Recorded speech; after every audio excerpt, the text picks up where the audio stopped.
Elkhart Community Schools has been a part of the PATINS AEMing for Achievement grant for 3 years. Over this time, they have had weekly meetings with PATINS staff to develop an action plan to bring accessibility to all classrooms. The PATINS Project provided their AIM team focused assistance through consultations and training at no cost. Let's see firsthand the academic impact of the PATINS AEMing for Achievement grant throughout Elkhart Community Schools. The main highlight here has been not just focusing on accessibility within our intense interventions, but also branching it out into the gen ed classrooms and making sure that the students in those classrooms that everything is accessible. A big part of my specific role here at Eastwood has been trying to expose students to different means of accessibility and stuff like that, so that if they have a classmate who is using accessible materials, they aren't shocked by it, right? They know that that some classmates learn differently than others, and these materials are just things that are helping them learn. Mrs. Buchkowski, the mild interventions teacher, we were seeing that Jay was just doing really, really well, but does have some of his fine motor limitations and everything like that. And Mrs. B, she was like, I want to give him an opportunity to participate in writing and be able to write, and how do we get him to write without actually physically writing? And so our OT, Katie Godfried, Mrs. B, myself, and then Mrs. Stump as well, we all kind of came together. We were like, how can we get this? Does he push letter by letter? So we kind of threw some things out there, and then we threw out the Hail Mary of TD Snap, because you can manipulate the board you can edit things really easily, and we thought, let's see how he does with some sight words and see if we can get him to write using the communication device so that his fine motor isn't the limitation. So Mrs. B took that and she ran with it, and it's been really awesome. So that's where he's at. He's participating in writing, he's identifying sight words and all of that using a communication app, even though we're not really using it for communication, we're using it for writing. Add numbers button to activate, press space bar. Do we do that? Yep. Space. Sound category, sound set, sound category combo box, sample enter, sample So last sound. year we went to the PATINS Expo, and we went to a session where they were sharing the code jumper, and then Julene was able to borrow it from the IERC, and from that we were able to use it and then work with Willow with it. So it's just nice that we were able to borrow it, since it's kind of a little bit more pricey and we would only be able to use it with a small number of students, so being able to borrow it has been really nice. 1, 2. Wait, I want to do an experiment.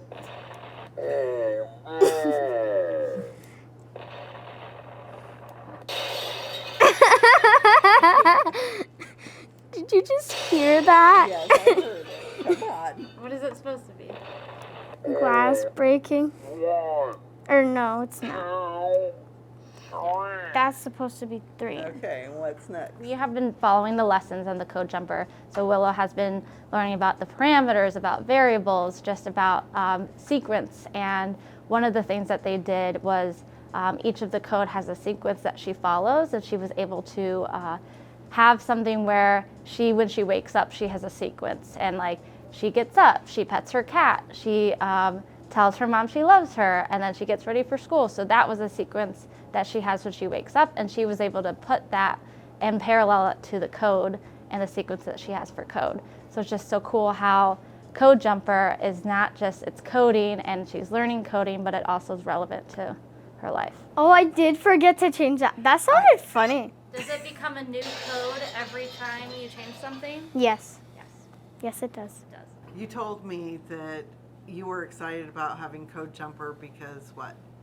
It was going to be really fun, and I'd have new experiences, and I'd learn code better than my brother. One of the coolest thing about Code Jumper is it gives her kind of that visual that she needs for coding. So a lot of what they have is block coding, and that she can't see the block. She can't manipulate the block coding on like something like Scratch. So having this Code Jumper gives her that ability to do block coding without having to see the block coding. And it's nice because with her classmates, they might be able to do block coding on Scratch, and then she can do the Code Jumper for here. And then later on, we're hoping to do something where both her and her classmates can then work on a coding program that's accessible, so that they have that background of the block, but then she'll actually be able to code instead of like without using the like Code Jumper. So this is like a really great foundation for her to use that parallels what her classmates are doing. Javante, I have had since he was in kindergarten. We've tried a lot of different systems for communication and a lot of working on his engagement to just get him engaging with people, because when he first came, it was that was a challenge. So we've tried things like a 7-level communicator, which is a mid-tech device, but he has a habit of throwing things, of knocking things off the table, and it was hard to get the cause and effect of when he would tap something, something else would happen, and it wasn't robust. It needed a lot of changes. So then through collaborating with PATINS and David Jackson, he told us about these 3D printed symbols from using the core words from projectcore.com. And so now we have this interactive kind of 3D board that gives Javante a little bit easier access of being able to select and grab on to what he wants to say. You ready? We're gonna make it go. Go. My son is one of the students in our district. He was actually one of the original 23 students who were identified in Elkhart with a print disability. He has dyslexia, and he's serviced with an IEP for a specific learning disability. And in 4th grade is when we added the print disability to his IEP services. And he has been using these materials from the beginning. He was one of the very first kids with technology right at his desk, and it really makes a huge difference being able to access his general ed curriculum rather than having an adult sit next to him and read to him. He's able to have the independence that he needs to be successful. He's a senior this year and is planning on going to college, and so this has really been something that's helped him.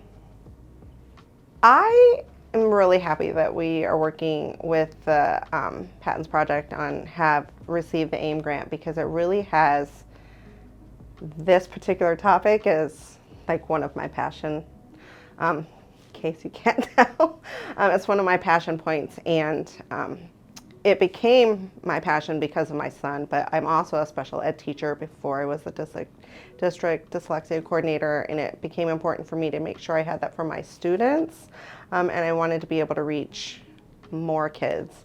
And so through this process, we've really been able to increase the amount of students who have access to that general ed curriculum, which is so, so important.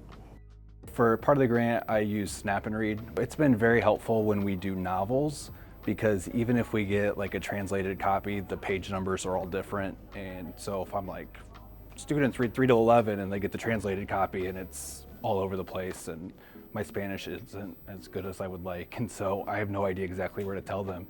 And so now I can just hand them like the novel we're reading, like page 3, and they can snap it, and within seconds they're able to translate it and then listen to it. And then even some of my students that are pretty proficient with English, but they're like, I just want to double check, they can just snap a page real quick and be like, oh yeah, I did understand that, or like, oops, I was way off. And so it's been very, very helpful with that.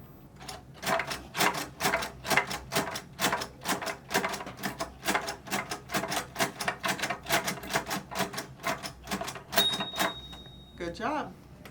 Check and see. It's our third year with the AIM grant, and I've been on the team from the beginning, and mostly in my role as blind and low vision teacher and with assistive technology. But I've participated in all of the weekly meetings with our coordinator, and we've made lots of changes. Some of the biggest changes have been with assistive tech and establishing processes and systems for better meeting the needs of our students. Slide your embossing head over. There you go. What do you want to do a line of? 1, 2, 3s? 1, 2, 3s. No press? 1. Nope. And more we can do these. Okay. when Vivian started learning how to use the braille writer, she was having a hard time with isolating her fingers on the individual keys. And so we 3D printed this key guard so that it would help guide her fingers into the position they needed to be in. And it's made all the difference. The key guard right now is helping guide where her fingers are, but the hope is that over time, as she grows older, that she'll be able to position them there naturally. It will develop a motor memory for her for using the correct fingers. You want to try it again, Eddie, though? Good job. Let's just do that, and we'll go on over to Jermaine. Give him a chance. You got the number 2. Jermaine, let's see if you can hit that. And take your hand off. Spin, buddy. Jermaine, can you spin? It's your turn. Good job. Good. Pull your hand back now. There you go. Good job. You got 2. I've been teaching since 1995. And I have older versions of this, but I was back in 95 teaching with one of these. I like that they're updated and what they can do, and what you can do with this is cook. When helping kids cook, instead of getting our kids around, it's very dangerous trying to turn on a switch up here or turn it on and possibly hands getting in the bowl. So using a switch, Eddie can go ahead and hold it and mix our cookies. Good job. Can I high five? Yeah, good job. Being able to reach out to PATINS and go, this is what we have. Jessica Conrad walked us through a lot too. Like, this is what we have. This is where we want to be. How do we get there? What are some things that we for sure need as an assistive tech team? And so I think they helped fuel our passion and helped us actually give action to our passion. Otherwise, we were just sitting there going, we're so passionate, but had no specific processes or anything like that. So PATINS has really helped us out in that way. And I think we are as successful as we are as an AT team because of the help that PATINS has given us, for sure. The PATINS Project staff are available year-round to support Indiana schools in creating and sustaining an equitable learning environment for every student through universally designed access, engagement, and participation. Also, consider applying to be a PATINS Aiming for Achievement grant recipient. Reach out to the PATINS Project at www.patinsproject.org to learn more about our no-cost services. That's spelled PATINS project.org. Thanks for watching.